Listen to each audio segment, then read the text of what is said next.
Hi, I'm Karen Schachter, a mother of two, a psychotherapist, and a health counselor, and founder of Dishing with Your Daughter.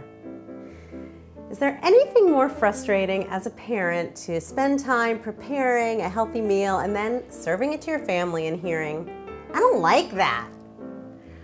We've all been there, and I'm here today to share with you some tips and strategies to help get your kids or encourage your kids to begin to try some new healthy foods and maybe, just maybe, even begin to like them.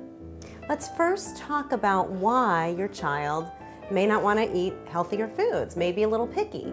There are four main reasons that I see. The first is our standard American diet is made up of a lot of foods that are packaged and flavored with not always natural flavorings and colorings. They're exciting, they're stimulating, and often those foods can render the natural flavors of more real foods a little bit bland and boring. A banana just doesn't, have the same overly stimulating flavors as maybe something that's been highly processed. The second reason is our processed packaged foods are beautifully marketed, and those marketers know just what they're doing to appeal to your children with brightly colored boxes and cartoon characters on the outside and toys and games on the inside. Your kids want that stuff because they're exciting.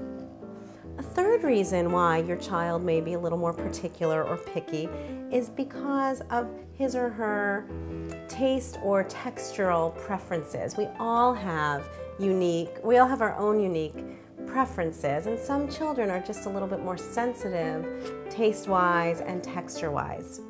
And a fourth reason we often see pickiness in some kids is because of their personality, their temperament. Some kids are just slow to warm up to many things, to new people, to new situations, and yes, even to new foods. So those are the kids you may have a harder time getting to try new things. Now let's talk about some things that you can do to encourage healthy eating among your kids. The first thing is to be a healthy role model.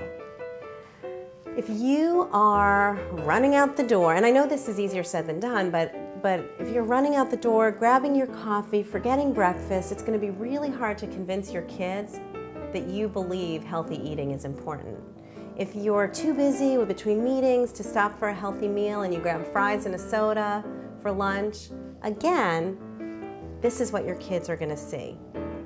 Make sure you take the time yourself to actually eat the foods that you want your children to eat as well. A second thing you can do is to respect your child's preferences and temperament. Now, this does not mean just serving mac and cheese and chicken nuggets and hot dogs every day, all day long. It means to respect if your child may have a preference for, let's say, crunchy foods versus mushy foods. I know my son did not like mushy things. So instead of cooking carrots and making them soft and mushy, I would serve him raw carrots, for example. You can think about what's specific to your child and just serve the healthy version that appeals to his or her textural preference. With a slow to warm up child, a child who may not like new things right away, just like you aren't going to bring them to the swimming pool and the first time they see a swimming pool, throw them in the water. They're going to need to see the water, put their toe in the water, maybe next time get half their body in, and then maybe they'll go in the pool. It's a step-by-step process. The same is true with food and eating. When you're presenting a new food to your slower to warm up child, you may want to first leave the food on his plate or even on the table if that's all he'll tolerate. And then the next time, once he gets comfortable with the food on his plate, you may encourage them just to smell it. That's all. When they're comfortable doing that, you may encourage him to just touch the food. And then after he's comfortable with that, you may encourage them to lick it and eventually even taste it. The key is, do not give up. I've worked with so many parents who have children who say, "No, I don't like that," and the parents actually believe them and stop serving anything else. Well, what you've got there is 2, 3, 4, 5 years later, a child who has a very limited repertoire. So remember that kids need exposure and opportunities to get comfortable and familiar with new foods.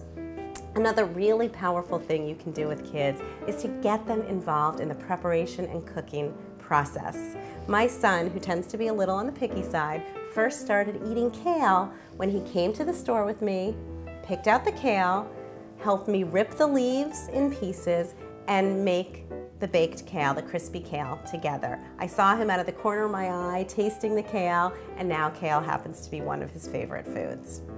I am a firm believer that we can encourage our children, even the pickiest ones, to begin to eat more healthfully. They may not be as adventurous as we'd like and have a whole array of foods, but they can have a diet that's full of wholesome, natural foods that you can feel really good about. And that is how I see it as an expert on healthy foods. Before making any changes to your diet, please make sure to talk to your doctor first. For more information, go to Google and type in healthy food recipes.